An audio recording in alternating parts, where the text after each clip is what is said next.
Genèse 40. Après ces choses, il arriva que les chansons et le panetier du roi d'Égypte offensèrent leur maître, le roi d'Égypte. Pharaon fut irrité contre ces deux officiers, le chef des échansons et le chef des panetiers.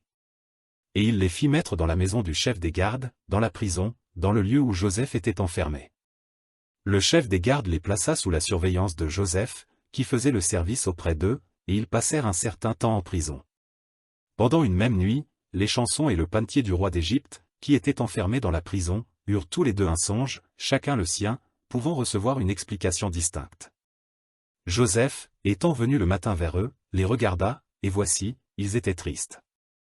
Alors il questionna les officiers de Pharaon, qui étaient avec lui dans la prison de son maître, et il leur dit, « Pourquoi avez-vous mauvais visage aujourd'hui » Ils lui répondirent, « Nous avons vu un songe, et il n'y a personne pour l'expliquer. » Joseph leur dit, « N'est-ce pas à Dieu qu'appartiennent les explications? Racontez-moi donc votre songe. » Le chef des échansons raconta son songe à Joseph, et lui dit, « Dans mon songe, voici, il y avait un CEP devant moi. Ce CEP avait 3 sarments. Quand il eut poussé, sa fleur se développa et ses grappes donnèrent des raisins mûrs. La coupe de Pharaon était dans ma main. Je pris les raisins, je les pressai dans la coupe de Pharaon, et je mis la coupe dans la main de Pharaon. » Joseph lui dit, « En voici l'explication. Les 3 sarments sont 3 jours. Encore 3 jours, et Pharaon relèvera ta tête et te rétablira dans ta charge. Tu mettras la coupe dans la main de Pharaon, comme tu en avais l'habitude lorsque tu étais son échanson.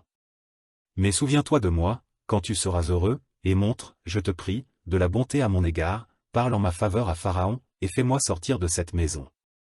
Car j'ai été enlevé du pays des Hébreux, et ici même je n'ai rien fait pour être mis en prison. » Le chef des panetiers, voyant que Joseph avait donné une explication favorable, dit, « Voici, il y avait aussi, dans mon songe, 3 corbeilles de pain blanc sur ma tête. Dans la corbeille la plus élevée il y avait pour Pharaon des mets de toute espèce, cuits au four, et les oiseaux les mangeaient dans la corbeille au-dessus de ma tête. » Joseph répondit, et dit, « En voici l'explication. Les 3 corbeilles sont 3 jours. Encore 3 jours, et Pharaon enlèvera ta tête de dessus toi, te fera pendre à un bois, et les oiseaux mangeront ta chair.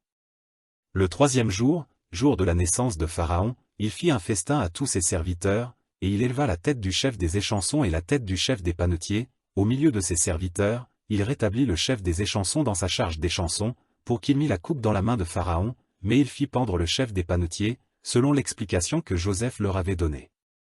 Le chef des échansons ne pensa plus à Joseph. Il l'oublia.